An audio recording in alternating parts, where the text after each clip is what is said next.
Kam dy fjalë për antarët e gjykatës kushtetuese, të cilët janë tërhequr për të marrë vendim nëse duhet pezulluar nga detyra Belinda Balluku apo jo.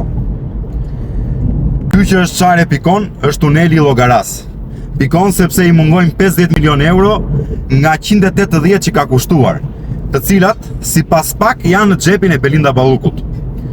Kjo që bie si karton pas çdo shiu është rruga e sapo inauguruar Qukës Qafploç. Për këtë janë paguar 400 milion euro. E kemi çuar në SPAK për të mësuar sa kanë shkuar në rrugë dhe sa kanë vjedhur këta, por nga ajo që duket, shumë pak kanë vajtur në rrugë. Këta janë tecet Tigri 1 dhe Tigri 3, të cilve nuk u kemi marrë asnjë kilovat energji dhe u japim 100 milion lek në ditë qera, e prej të cilve teci i Vlorës nuk vihet qëllimisht në punë.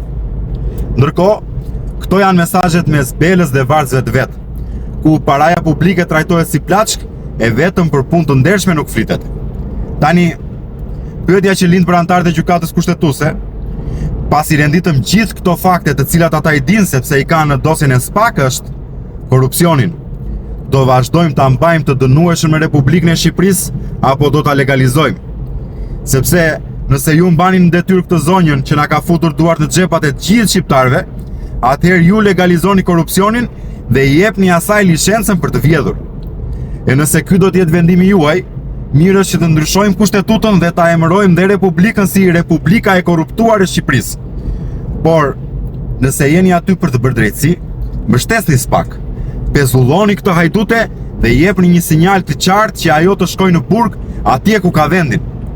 Ndërkohë ju që më ndiqni, shpërndajeni këtë video që të sigurohemi që e shohin antarët e gjykatës kushtetuese me shpresën se do marrin një vendim të drejtë.